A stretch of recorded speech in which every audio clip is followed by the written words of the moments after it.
Hello students, today we are going to study about organizing process. It is part of organizing chapter which is in unit 5.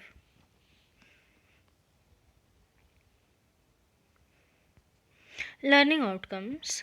After completion of this session, the students will be able to explain the steps in process of organizing.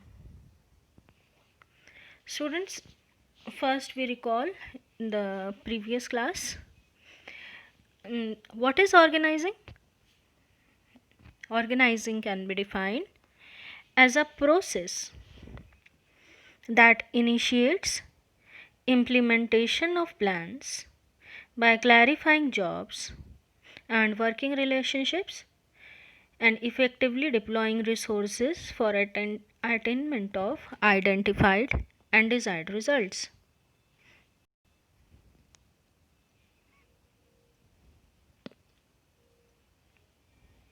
Organizing can be defined as a process that initiates implementation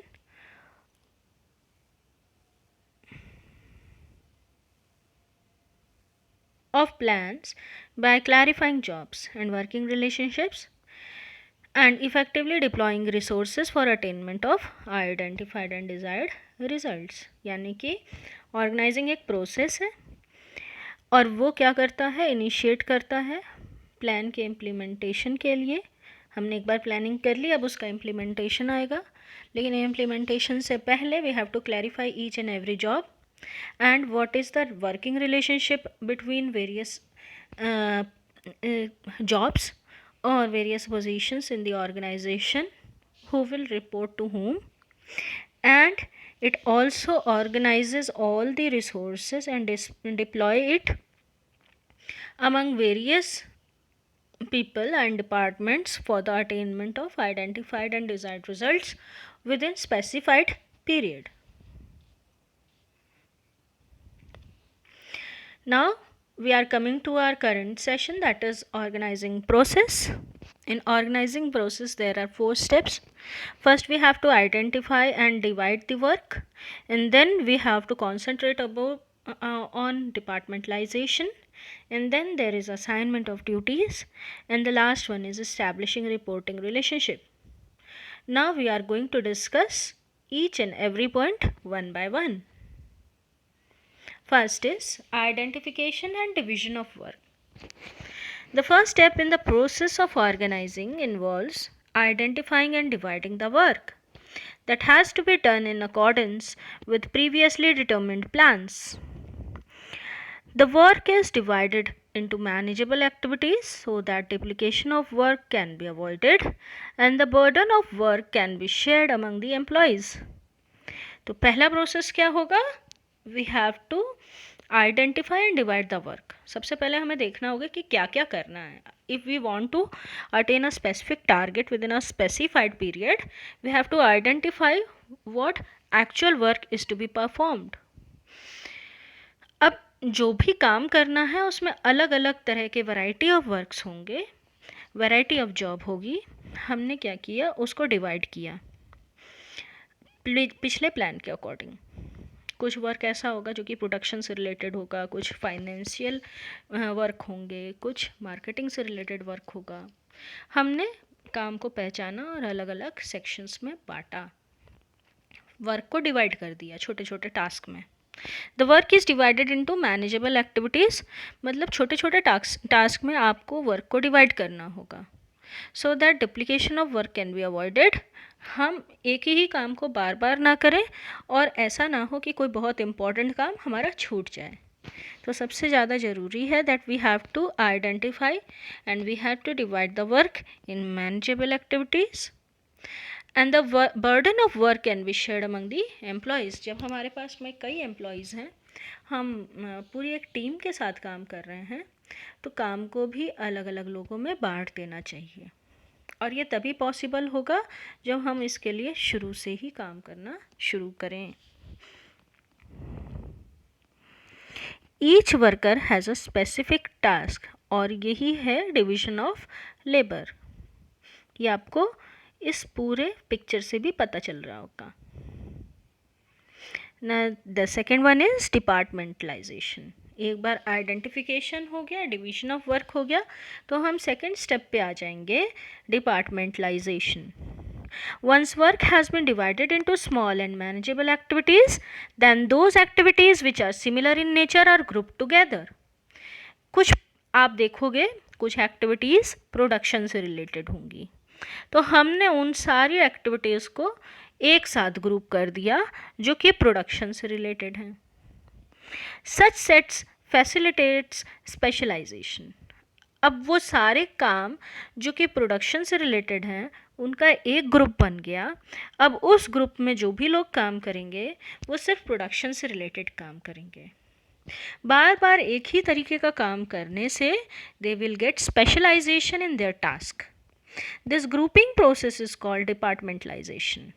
और ये जो हमने अलग अलग group बनाए यही कहलाता है डिपार्टमेंटलाइजेशन, यानी कि हर ग्रुप के लिए एक डिपार्टमेंट हमने तय कर दिया है। Departments can be created using several criteria as a basis. Examples of some of the most popularly used bases are territory. हम नॉर्थ वेस्ट साउथ के बेसिस पे काम को बांट सकते हैं, डिपार्टमेंट्स बना सकते हैं कि हमारा नॉर्थ जोन क्या कर रहा है, साउथ जोन क्या कर रहा है, वेस्ट जोन क्या कर रहा है, जैसे रेलवे में होता है।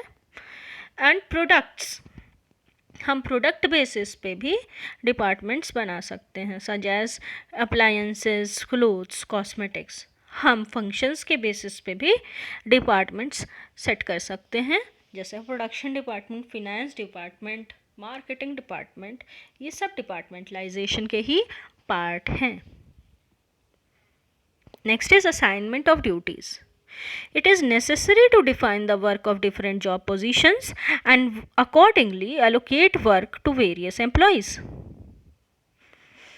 Once departments have been formed, each of them is placed under the charge of an individual. Jobs are then allocated to the members of each department in accordance to their skill and competencies. The work must be assigned to those who are best fitted to perform it well. Assignment of duties में क्या कहा है कि it is necessary to define the work of different job positions. अलग अलग job position के लिए हमको क्या करना है, जॉब को वर्क को डिफाइन करना है, क्या काम कौन करेगा, किस पोजीशन पे किसका कौन सा काम होगा।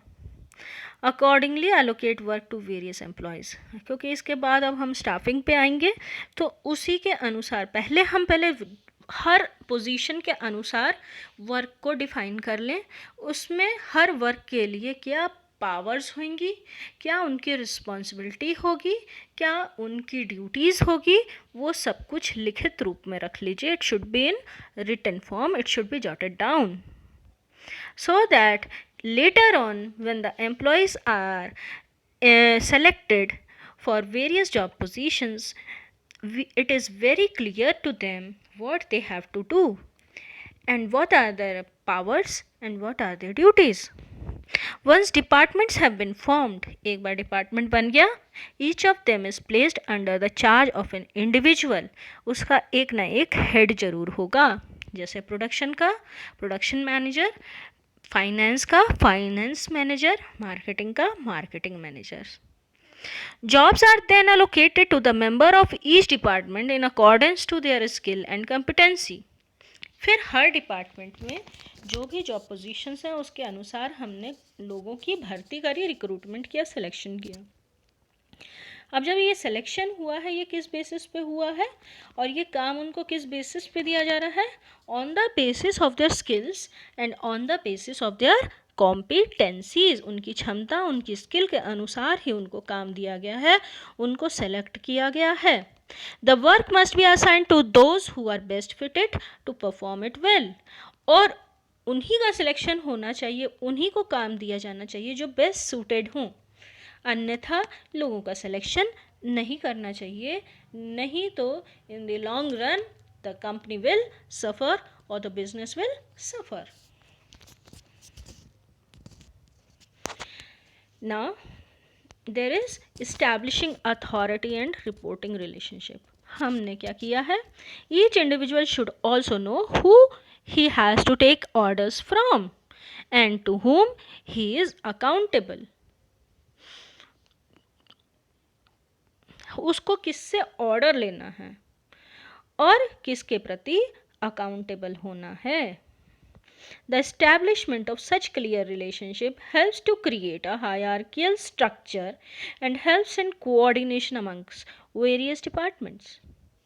अगर हमें पता होगा कि हमारी जॉब पोजीशन पूरे ऑर्गेनाइजेशन में है क्या, कौन हमारा बॉस है जिससे हम ऑर्डर्स लेंगे, इंस्ट्रक्शंस लेंगे, और किससे हम रिपोर्टिंग कराएंगे, यानी कौन हमें रिपोर्ट करेगा, यानी मेरा जूनियर कौन है और मेरा सीनियर कौन है.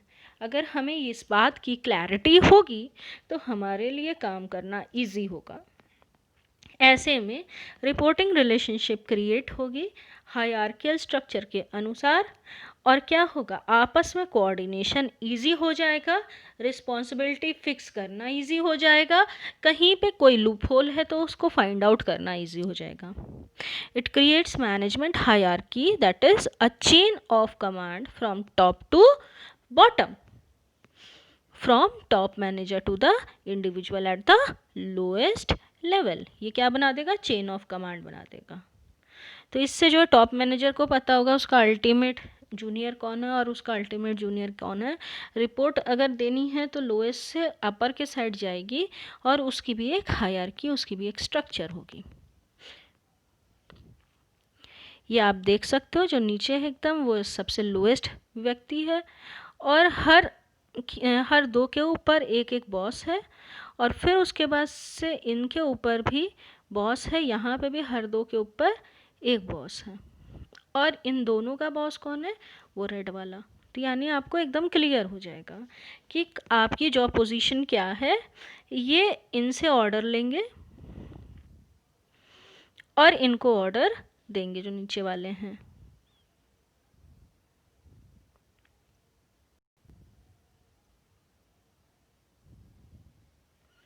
तो यहाँ पे हमारा ऑर्गेनाइजिंग प्रोसेस ख़त्म हो गया. थैंक यू बेटा.